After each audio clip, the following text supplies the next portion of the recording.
क्या आपने कभी सोचा है, हम में से ज़्यादातर लोग काम करते समय नतीजों की चिंता में अपना आधा समय और ऊर्जा गंवा देते हैं। हम सोचते रहते हैं कि अगर फेल हो गए तो, या लोग हंसेंगे तो।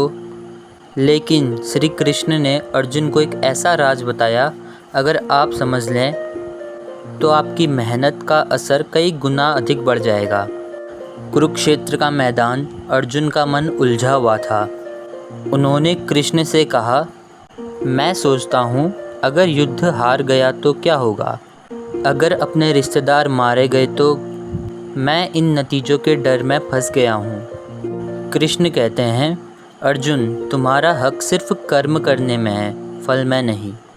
फल की चिंता छोड़ो और अपना पूरा ध्यान अपने कर्म पर लगाओ। अगर तुम फल की चिंता में फंसे रहोगे तो अपना पूरा ध्यान कभी भी कर्म पर नहीं लगा पाओगे।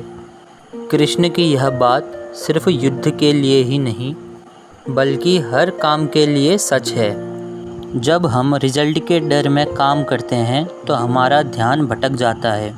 लेकिन अगर हम सिर्फ अपना 100% देने पर फोकस करें तो नतीजे अपने आप बेहतर होते हैं। मान लीजिए आप जॉब इंटरव्यू देने जाते हैं। अगर पूरे रास्ते आप यही सोचते रहें कि अगर फेल हो गए तो आप घबराए हुए इंटरव्यू देंगे। लेकिन अगर आप ये सोचें कि मैं अपना बेस्ट दूंगा, तो आपका कॉन्फिडेंस और परफॉर्मेंस दोनों बेहतर होंगे।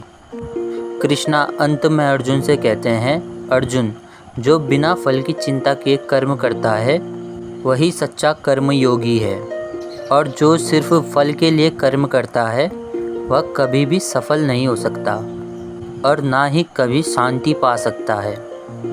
कल मैं आपको वो कारण बताऊंगा जिसकी वजह से इंसान अपने कर्तव्य से पीछे भागता है और कैसे उससे बचा जाए। लाइक एंड सब्सक्राइब करें।